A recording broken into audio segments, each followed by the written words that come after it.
অর্থনীতির সংকটময় সময় বিবেচনায় 2024-25 অর্থ বছরের জন্য মিতব্যয়ী এক বাজেট জাতীয় সংসদে পেশ করেছেন অর্থমন্ত্রী আবুল হাসান মাহমুদ আলী।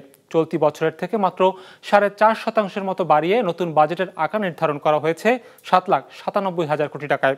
বাজেট বক্তৃতায় অর্থমন্ত্রী বলেছেন, মূল্যস্ফীতি নিয়ন্ত্রণে এমন উদ্যোগ নেওয়া হয়েছে যেখানে জিডিপি প্রবৃদ্ধির লক্ষ্য ধরা হয়েছে 5.7%। হিরজুন মিরা রিপোর্টে বিস্তারিত। ওয়ালটন ফ্রিজ কিনে অনেকের মতো আপনিও হয়ে যেতে পারেন মিলেনিয়াল। সেরা পণ্যের সেরা অফার। বিসমিল্লাহির রহমানির রহিম। অর্থমন্ত্রী হিসেবে দায়িত্ব নেয়ার পর প্রথম বাজেট। মৃদুভাষী মাহমুদ আলী ব্যয় কাঠামোতেও দেখালেন স্বভাব সুলভ নিয়ন্ত্রণ। বছরের ব্যবধানে রাষ্ট্রের বাজেট বাড়ল মাত্র 4.6%। টাকার অঙ্কে 7,97,000 কোটি। কিন্তু কেন এতটা মিতব্যয়িতা তাও জানিয়েছেন অর্থমন্ত্রী তার বক্তৃতায়। এবারের নির্বাচনী ইশতেহারে আমরা মোট 11টি বিষয়ে বিশেষ অগ্রাধিকার দিয়েছি, যার মধ্যে রয়েছে দ্রব্যমূল্য সকলের ক্রয় ক্ষমতার মধ্যে রাখার জন্য সর্বাত্মক প্রচেষ্টা চালিয়ে যাওয়া, কর্মোপযোগী শিক্ষা ও যুবকদের কর্মসংস্থান নিশ্চিত করা, আর্থিক খাতে দক্ষতা ও সক্ষমতা বৃদ্ধি করা, নিম্ন আয়ের মানুষদের স্বাস্থ্যসেবা সুলভ করা, সর্বজনীন পেনশন ব্যবস্থায় সকলকে যুক্ত করা ইত্যাদি। আগামী অর্থ বছরের জন্য বাজেট প্রণয়নের সময় আমরা এই বিষয়গুলো বিশেষ বিবেচনায় নিয়েছি। পরিকল্পনা অনুযায়ী নতুন বাজেটের 1/3 অর্থ ব্যয় হবে বার্ষিক উন্নয়ন কর্মসূচি এডিপিতে। বাকি 64% বড় অংশই চলে যাবে সরকারি কর্মকর্তা কর্মচারীদের বেতন ভাতায়। আগে নেওয়া ঋণের সুদ পরিশোধে এবার ব্যয় হবে 1,13,000 কোটি টাকা। বরাবরের মতোই বাজেট ব্যয়ের বড় অংশটি রাজস্ব থেকে আসবে বলে আশা করছে সরকার, যার পরিমাণ ধরা হয়েছে 5,41,000 কোটি টাকা। ফলে ঘাটতি থাকছে 2,56,000 কোটি টাকা, যা মোট দেশজ উৎপাদনের 4.6%।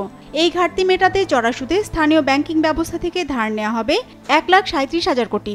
ঋণের 35% অর্থ নেওয়া হবে বিদেশি উৎস থেকে। 4,500 কোটি টাকার মতো প্রত্যাশা করা হচ্ছে অনুদান হিসেবে। কিছু আসবে সঞ্চয়পত্র বিক্রি করেও। মূল্যস্ফীতির চাপ থেকে সাধারণ মানুষকে সুরক্ষা দিতে ফ্যামিলি কার্ড, ওএমএস ইত্যাদি কার্যক্রম জোরদার করা হয়েছে। আমাদের গৃহীত এসব নীতি কৌশলের ফলে আশা করছি আগামী অর্থ বছরে মূল্যস্ফীতি 6.5% নেমে আসবে। গুরুত্বপূর্ণ অবকাঠামো প্রকল্পসমূহের যথাযথ বাস্তবায়ন এবং রপ্তানি ও প্রবাস আয় বৃদ্ধির লক্ষ্যে সুনির্দিষ্ট কর্মপরিকল্পনা গ্রহণ করা হবে।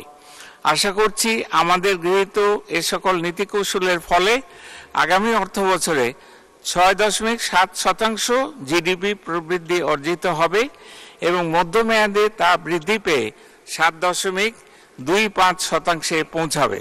প্রায় 1.5 ঘন্টার বাজেট বক্তৃতায় মূল্যস্ফীতি নিয়ন্ত্রণে সরকারের নেয়া নানা উদ্যোগের কথা তুলে ধরেন অর্থমন্ত্রী। জানান, সরকারের লক্ষ্য 2024-25 অর্থ বছরে মূল্যস্ফীতির হার 6.5% নামিয়ে আনা। এর ফলে যে উৎপাদনেও ভাটা নামবে তা স্বীকার করে নিয়েছেন অর্থমন্ত্রী। তাই মোট দেশজ উৎপাদন বা জিডিপি প্রবৃদ্ধির লক্ষ্যমাত্রা 6.75% হলেই খুশি তিনি।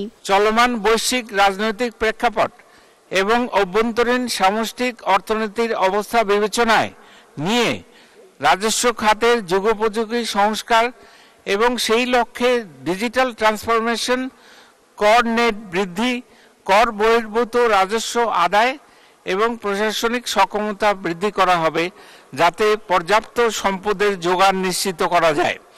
বাজেট ঘাটতি ধারণযোগ্য পর্যায়ে রেখে ঘাটতি নির্বাহে বৈদেশিক উৎসের উপর নির্ভরশীলতা হ্রাস করা হবে।